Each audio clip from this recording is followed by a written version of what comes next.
ધોરાજીના સુપેડી ગામના સુપ્રસિદ્ધ મુરલી મનોહર મંદિર વિવાદમાં નવો વળાંક. સાધુ રવિદાસ બાપુએ પરિવાર સાથે કર્યો મંદિરનો ત્યાગ. વિવાદ અને ધાર્મિક ગ્રંથના અપમાનના આક્ષેપ સાથે લીધો અજ્ઞાતવાસનો નિર્ણય. મુરલી મનોહર મંદિરમાં જ્ઞાતિવાદના આક્ષેપોને ટ્રસ્ટીઓએ નકાર્યા. ભાગવતજીના અપમાનથી દુઃખી થઈ બાપુ તેમજ પરિવારે અજ્ઞાત સ્થળે જવાનું નક્કી કર્યું. મંદિરના ટ્રસ્ટી અને સેવકોએ વિવાદનો અંત લાવી બાપુને પરત લાવવા કરી અપીલ.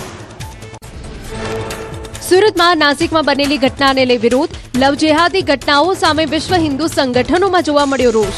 અશ્લીલ વિડીયો બનાવી બ્લેકમેલ કરવા જેવી ગંભીર જેહાદી ઘટનાનો કરાયો ઉગ્ર વિરોધ. વિશ્વ હિન્દુ સંગઠનોએ જિલ્લા કલેક્ટર કચેરી કર્યા સૂત્રોચ્ચાર. લવ જેહાદ અને બળજબરીપૂર્વક થતા ધર્મ પરિવર્તન જેવા કિસ્સાઓમાં કેન્દ્રીય કાયદો લાગુ કરવાની કરી માંગ. વિરોધમાં સંતો મહંતો પણ જોડાયા. અમદાવાદમાં ભગવા સેના આક્રમક મૂડમાં મહિલા શોષણ અને બ્લેકમેલિંગને લઈને કરી કડક કાર્યવાહીની માંગ. 2 નામાંકિત ખાનગી કંપનીઓ સામે વ્યક્ત કર્યો રોષ. કોર્પોરેટ કંપનીમાં જેહાદીકરણને લઈ વ્યક્ત કરી ચિંતા. મહીસાગર જિલ્લાના ગોઠીબ ગામે ચૂંટણી બહિષ્કાર, વિકાસ નહીં તો વોટ નહીંના નારા સાથે ગ્રામજનોએ કર્યું વિરોધ પ્રદર્શન. કરોડોની ગ્રાન્ટ કાગળ પર બતાવી અધિકારીઓ અને હોદ્દેદારો રૂપિયા ચાઉ કરી ગયાનો આક્ષેપ.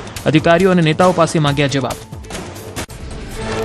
વેરાવળના બાદલપરા ગામે રાહુલ ગાંધી સામે વિરોધ. મહિલાઓએ રાહુલ ગાંધીના વિરોધમાં સૂત્રોચ્ચાર સાથે પૂતળા દહન કર્યું. લોકસભામાં મહિલા અનામતતા બિલનો વિપક્ષે વિરોધ કરતા મહિલાઓએ વ્યક્ત કર્યો આક્રોશ. લોકસભામાં નારી શક્તિ વંદન અધિનિયમ બિલ પસાર ન થતા સાંસદ હેમાંગ જોશીની પ્રતિક્રિયા. લોકશાહીમાં મહિલા અધિકારો માટે કાળો દિવસ ગણાવ્યો. આ દેશની માતાઓ બહેનો વિપક્ષને ક્યારેય નહીં કરે માફ.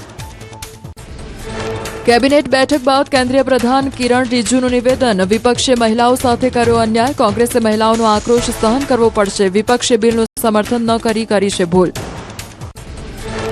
નારી શક્તિ અધિનિયમ પર કોંગ્રેસ નેતા પ્રિયંકા ગાંધી યોજી પ્રેસ કોન્ફરન્સ. દેશમાં લોકશાહીની જીત થઈ હોવાનું આપ્યું નિવેદન. દેશની જનતા વિવેકપૂર્ણ છે.